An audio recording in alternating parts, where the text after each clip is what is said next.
it will begin sanctioning transporters and fleet operators for non-compliance with passengers' manifest and installation of speed limit device from the 1st of March. Speed limiting device, it's been, it's been a discussion that has been on. I know that trucks, I think they started with trucks, and right now we're having to see that we want, commercial cars, because if you're going to, averagely, you find out that there are a lot of commercial vehicles plying our roads, especially interstate, so, and it's dependent on the Federal Road Safety Corps, looking at the mandates that the president had given to them that, okay, stop, was it 2 weeks back, there was the incident in Niger State where people, the tanker, the petrol tanker explosion. Yes, and after that, the president had given them a marching order to make our roads safe for people to be able to travel in. So I believe this is just one of the many steps that they are putting in place, or that they have already put in place, to ensure that cars have a limit. When you're driving on a road and it says 60 and it says 200, you don't want to go beyond that. And that helps in a way that it reduces road crashes. Because if you look at the statistics, we need all those enforcement in other climes. 100 kilometers per hour is in the statistics that I've seen, I'm trying to remember who did it right now, but we're seeing that road crashes in some other parts caused by speeding, is high in some places compared to what you have in Nigeria. Yes, you might think that we are so much of, not obedient people, but because even at times they'll tell you that even the road limits you, even if you want to speed.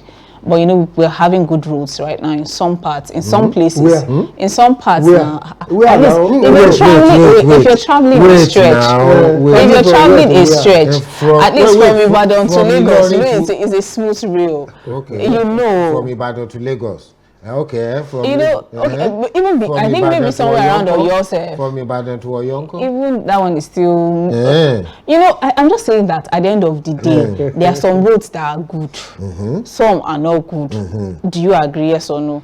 A few are good. Okay, a few are good. So if you look at the rate at which our roads have gone bad, Abayomi have done Kaduna go come when you would go through Makira, Tegina, Beningwari, 6 hours. Exactly. You are in Kaduna. Exactly. Grace, like he said, me personally, if I leave Abuja City Gate after that MKO Stadium at 8 a.m., by the special grace of God, I will be at Gama by 2:30 in this Nigeria. That's maximum 6.5 hours. The last time I went to Abuja, I left Ilorin about maybe 11:30. I did not enter Abuja till about 10 p.m. There was a go slow at Makwa, after Tatabu, that's after Jeba. Okay, so you followed yes, because the road here, you couldn't go through Ekiti again. Through Ekiti, that road from Omo up to Iyara is horrible. Yeah, the Kogi part. To call it a death trap is an understatement. There are places where you are actually moving below ground level. Oh yeah. So what the motorists now do is now to take the Jeba with the longer route, and by the time you run into that go slow. Papa, it wasn't even the longer route. That was the normal route. No, I'm talking to before now. Well, once this Eruku,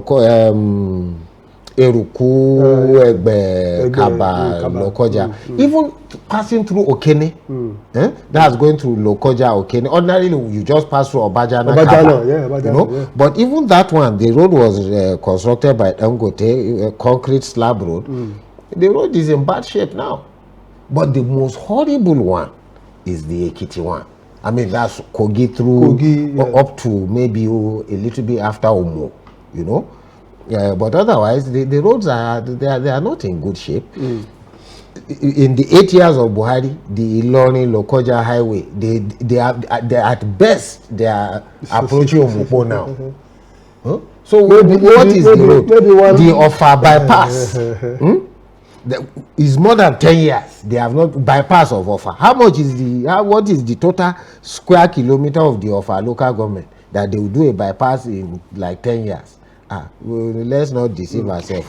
But maybe one other thing that the FRSC and the FRSC didn't also talk about is drivers driving under the influence of alcohol. I mean, it's so rampant now that at motor parks, at some point, there were the hawkers of these gins and what have you. Ajamu. Were banned, Ajamu, banned from. As I think this is 2025.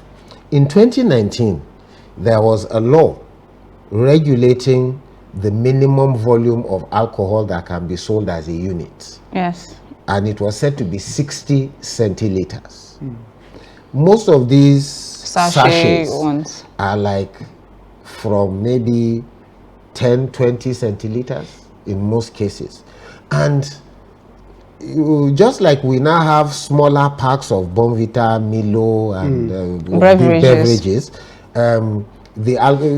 simply for marketing purposes, because the larger packs of 450 grams are no longer affordable. So they are now coming out in 20-25 grams as sachet. So the sellers of alcoholic spirits, I think they fell into line and they were able to push out more of their goods to the market, rather than, because if they will sell 60 liters at the production cost of 60 centiliters, I beg your pardon, they will also sell at that price. So by the time you reduce your unit price or your unit packaging rather to 20 cl, it is more affordable. So NAFDAC came out ready to implement that law. Then we don't know what happened. There's been back and forth, you know. I know that the manufacturers were actually kicking against it at a point, you know, even some of the traders, and it's just I'm not sure, because I still see the sachet ones, so I don't think I don't think it has yes, so I don't think that has taken full-fledged I think what happened was some form of maybe blackmail is too strong.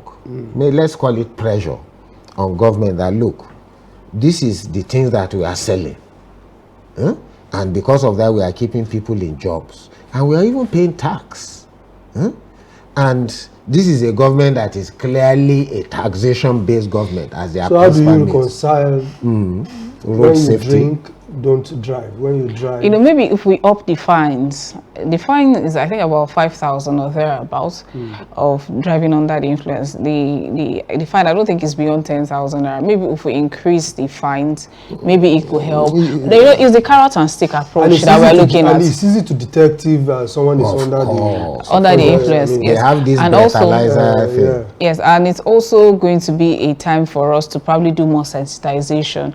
You know, for the transport business, you know, if you study a little about it, you see that people graduate into it. You know, you graduate into different levels, and then there's also the decline part. You know, maybe you start as a motor boy, conductor, you know, you just start by loading cars, you know, and then you move up to start driving. So if the motor boy is saying that his oga has to shack before he gets on the road, you know, he's already imbibing that culture. Yes, that culture. So maybe if we begin to do some form of sensitization more for those who are already in the system, to just say, okay, please do not drink and drive, do not drive and drink, you know, that's simple. But we must say here that you have your admiration for them in terms of I do. That's why I say we. I'm saying we now. That's why I say it's as if you are one of them. Very soon. Don't worry. We'll keep this clip. And you are planning to become a fleet operator? why not? No, he loves the I love organization, the organization. especially the road transport under the leadership of Onikijipa. Oh, So how do you join? How do you become a member if you don't have fleet? Okay. So, you know, I mean, he did a special on their activities. Okay. And he saw the organization, the level of command. You know, no, it's superb. Can you get it? You know, that's wait, kind of, you know, I can only relate that way. Just hold on. Can you bring him? Can we get him next week? We'll talk with him now. Please. But please, you know, the level of, you know, authority chain of command that I saw, you know, you could liken it to that you see with the military parade. You know how they are sectioned, how obey the last command. You know how there's a marching order, there's a. But I'm curious, why do they want to start this in Anambra State? This. But you know, it's a place where transport business is very big.